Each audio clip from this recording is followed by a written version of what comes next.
Hello बच्चों, study room में आपका स्वागत है और मैं आपको हिंदी साहित्य की विशेषताएं बताऊंगी जो कि 4 भागों में विभाजित किया गया है इनके कालों को।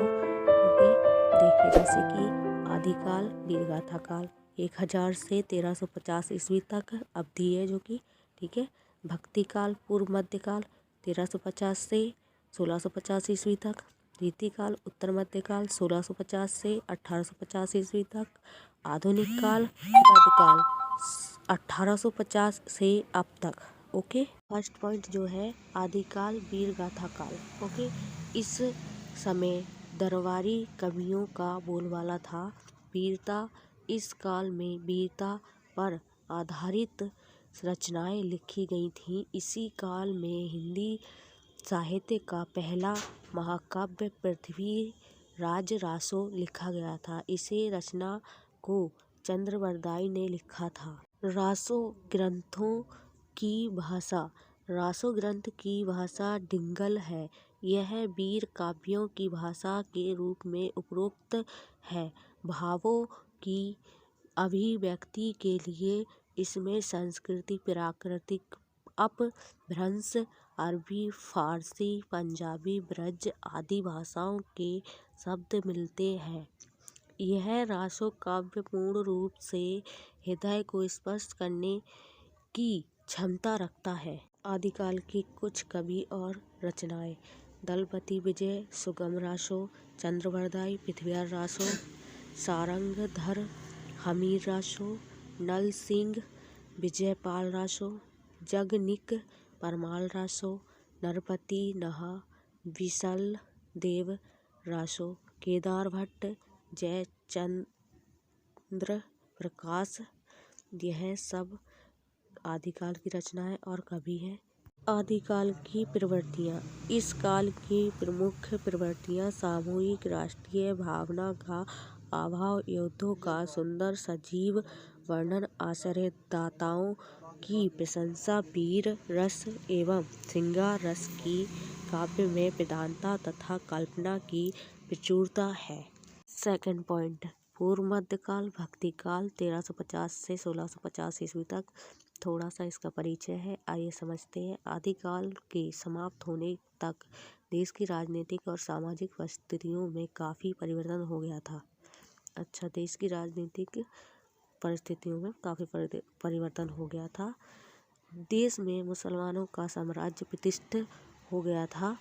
आचार्य रामचंद्र शुक्ल के अनुसार देश में मुसलमानों का राज्य प्रतिष्ठित हो जाने पर हिंदू जनता के हृदय में गौरव, गर्व और उत्साह के लिए वह अवकाश न रह गया। अपने परारूस से हताश जाति के लिए भगवान की शक्ति और करुणा की ओर ध्यान ले जाने के अतिरिक्त दूसरा मार्ग ही क्या था। भक्ति काल को 2 भागों में बांटा गया है, सगुण और निर्गुण। दोनों का अंतर देखिए। राम भक्ति और कृष्ण भक्ति शाखा में मूर्ति पूजा पर विश्वास रखते थे, ठीक है। निर्गुण में भगवान की कोई पूजा मूर्ति नहीं होती थी, मतलब मूर्ति की पूजा नहीं करते थे निर्गुण में। और सगुण में मूर्ति की पूजा होती थी, ठीक है। राम भक्ति शाखा तुलसीदास जी इसके कवि हैं, ठीक है। और कृष्ण भक्ति शाखा के सूरदास, केशवदास, मीराबाई, बोध, रसखान, नरोत्तम दास, ये सारे हमारे कृष्ण भक्ति शाखा के हैं। ओके, पॉइंट थर्ड, उत्तर मध्य काल, रीतिकाल 1650 से 1850 ईस्वी तक। 16वीं 17वीं शताब्दी तक हमारे देश में मुगल साम्राज्य प्रतिष्ठित हो चुका था। वह वैभव और समृद्धि के उच्च शिखर पर विराजमान था।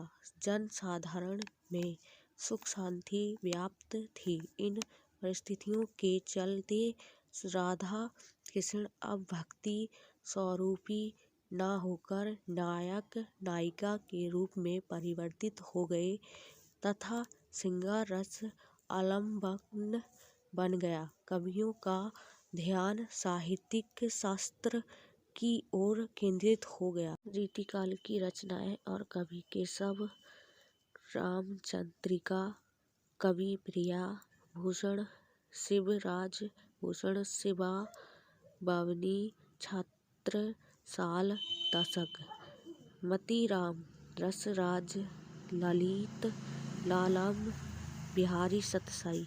रीतिकाल की प्रमुख प्रवृत्तियाँ। रीति ग्रंथों का निर्माण, श्रृंगार रस की प्रमुखता, काव्य भाषा के रूप में ब्रजभाषा की प्रतिष्ठा और व्यापक प्रसार, काव्य और दोहा छंदों का प्रचुर प्रयोग, प्रकृति का उद्दीपक रूप में चित्रण, आश्रयदाताओं की प्रशंसा, कला पक्ष की प्रधानता आदि इस काल की प्रमुख प्रवृत्तियाँ हैं। 4 पॉइंट।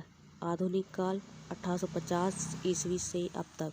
हिंदी साहित्य के इतिहास के आधुनिक काल का प्रारंभ अधिकतर विद्वानों ने 19वीं शताब्दी से माना है। आधुनिक काल को गद्यकाल, नवीन विकास काल, पुनर्जागरण काल आदि नामों से भी जाना जाता है। हिंदी काव्य के आधुनिक काल को क्रमशः भारतीय हिंदू, द्विवेदी युग, छायावादी युग, प्रगतिवादी युग तथा प्रयोगवादी व नई कविता के युगों में विभाजित किया गया है। आधुनिक काल काफ़ी, इसमें से 2-3 युग कर दीजिएगा, काफ़ी हो जाएंगे। भारतीय हिंदू युग 1850 से 1950 तक, ये जरूर लिखिएगा।